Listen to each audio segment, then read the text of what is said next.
Roll 'em. Frankenstein lives, ladies and gentlemen. But Frankenstein's gate, this is not tuned. Very bad, but I knew that. But I haven't had a chance to freaking tune it. Shit, that one's way off too. Anyway,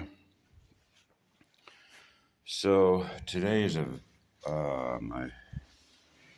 don't know where to start, but I'll probably have to say hold on quite a bit today for this video.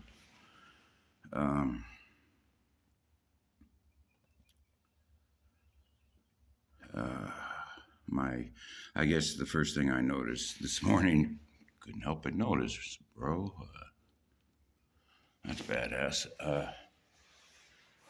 Couldn't help but notice my gait.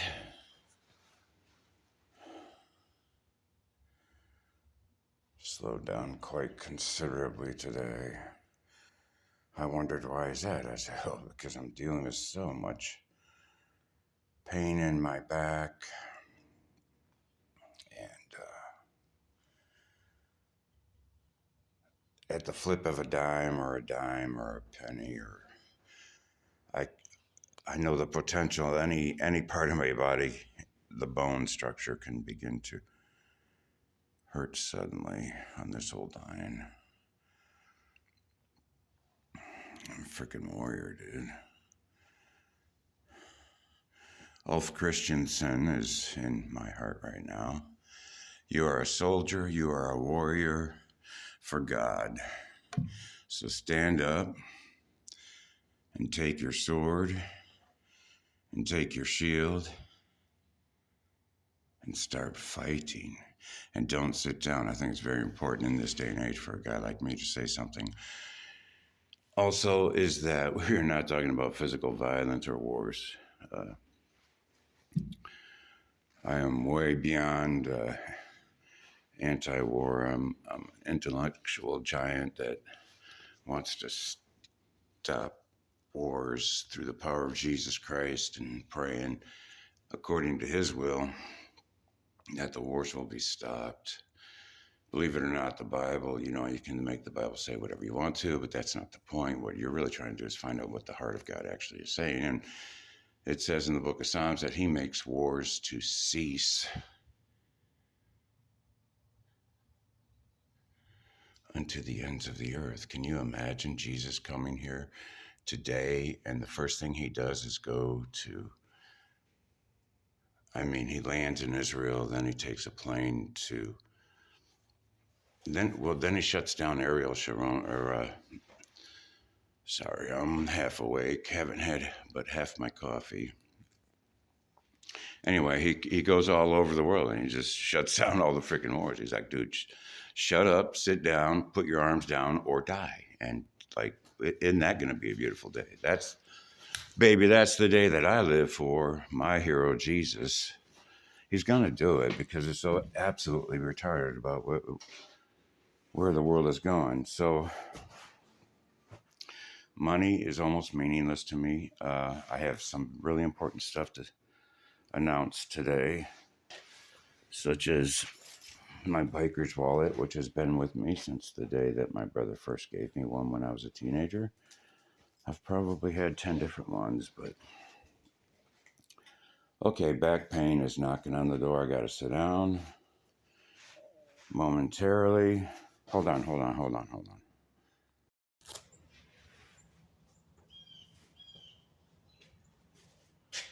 So guess what I did?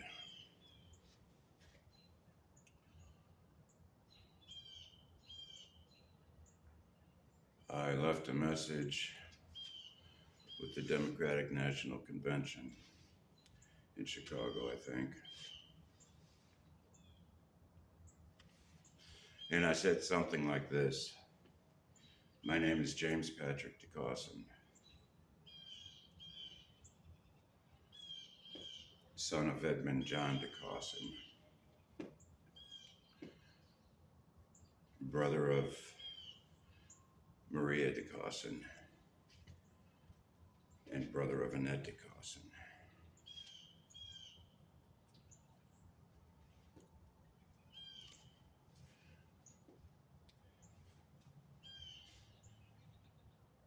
I said I graduated with Michelle Obama in 1981 from Whitney Young High School. And I said, yeah, you can check it. And I said,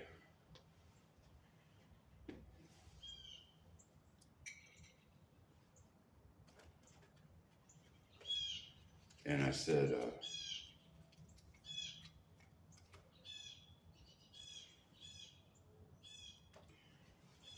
I don't remember the exact wording, but I said I've decided to run for president, and I need your advice.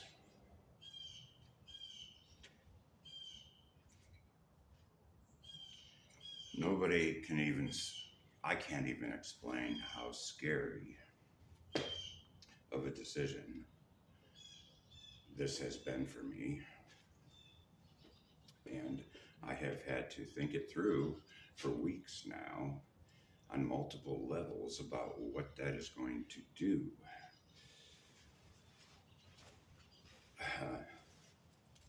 It's going to put my ass in the seat of a rocket ship that I have never been in. And what it's going to mean for all the people around me, who knows? And I have already calculated in my autistic little brain every possibility of everything that everybody in the whole world can say to me to try to stop me or change my mind about what I just said. And I've already said, fuck you to all of it, because it has nothing to do with the reasons why I'm doing this. The reasons why I decided to run for president of the United States of America are some of the following. The first one is from reading and looking at the work of former presidents through the eyes of Bob Woodward and others. And in a word, I am so scared about the way that the world is going that if somebody with a brain and a heart doesn't sit down in the White House and calmly speak up with wisdom and intelligence, and we need the wisdom of Daniel at this time, not the wisdom of Wall Street, please. Please wake up, everybody at the same time. Just come on.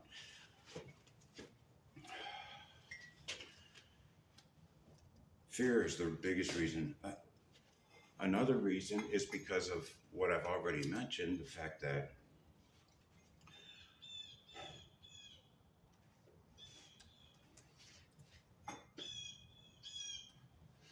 so after I sent that message, it's like, okay, God, I'm doing everything you said do. And I saw this comment, and you've been dealing with me for a long time about it, but here we go. And I'm lighting the fuse. I did it, God. I sent it. And interestingly, in my autistic little brain, of course, we always think about all the possibilities of what could happen. So I'm thinking, wow,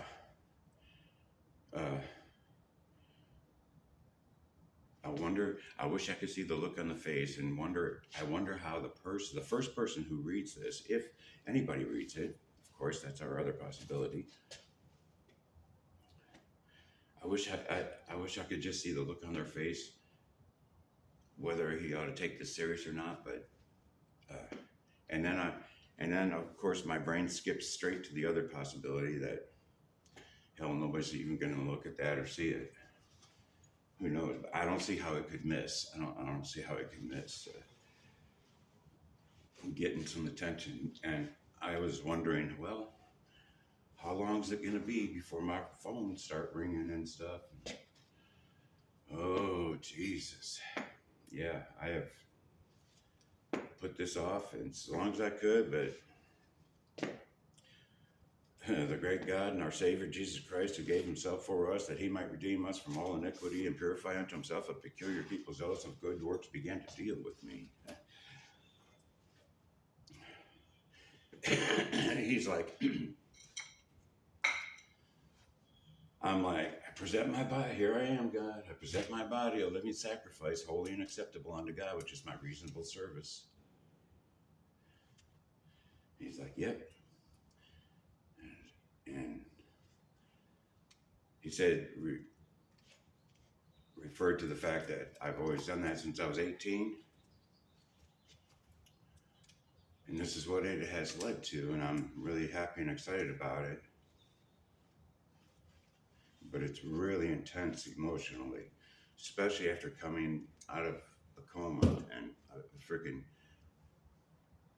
the Mack truck hit me really hard today because I ate some stuff that wasn't agreeable. I thought I was getting away with it. Dark chocolate, big ass honker bar, and gobbled it up like a little kid. And another thing I want to say to me on a personal level is try to remember not to eat crap.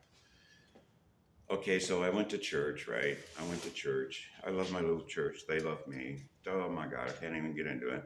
Start crying or something, you know? But they had cake and ice cream afterwards, and I was a pig. I was embarrassingly a pig. I mean, I ate like a little kid again. And then in my cancerous memory moment, remembered after I pigged out, had seconds. It was disgusting. I'm so ashamed. I remembered my daughter was at home cooking chili for me. On a more personal level, now you may understand more of my moral, how did Ian Anderson say it? The sandcastle virtues are all swept away again. Now you can understand a little bit more why I fell apart and thought I could drink for a minute or whatever. And but that's the root. I mean, I'm a nervous wreck. I have fallen apart. But this, I mean, it's no excuse. I'm just explaining why I fell. I got to get the deliverance from this, or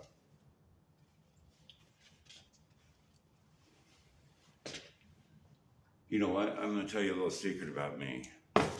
That hat and me do not get along on certain levels. The only good thing it is for is it keeps my head warm.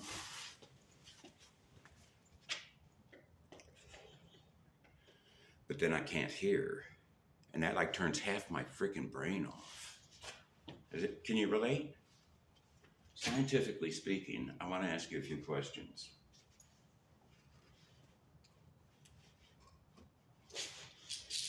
Another reason I'm running for president is a scientific decision. It's impossible for me to explain how much of a scientist that I actually am. My brain has always been a scientist. My brain is the boss. And when it comes to scientific conclusions, such as the most profitable way for me to go, the most profitable choice of all my options,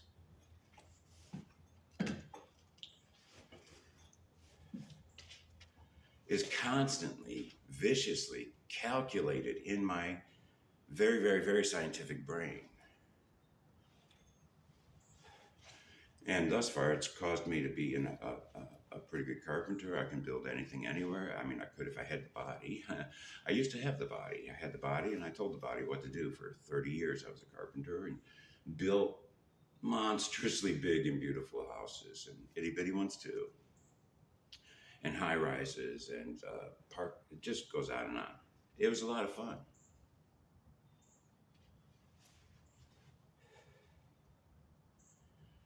And I'm still to do my coming up on my to-do list is my video showing off every freaking tool I own. And I just realized where I'm going to do that right here in this very garage. I'm going to pull out every tool I own and explain it for a reason, not just to show off. The reason I'm doing this is because to show, yes, what a badass American I actually am. But put away the boasting. No, I'm actually just trying to explain a point.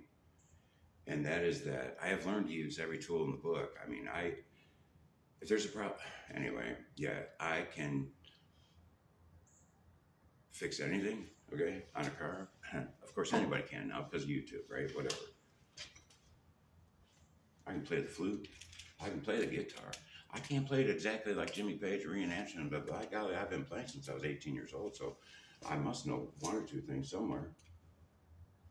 I can flutter around on the flute, and I'm still determined to learn from Ian Anderson.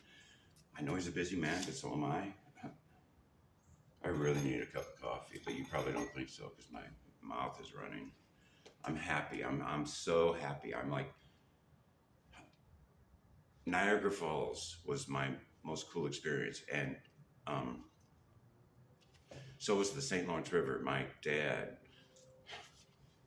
is such a miracle worker. I wish everybody could meet both my parents. They were amazing, but man, I'm a rocket right now. I'm shaking in my boots.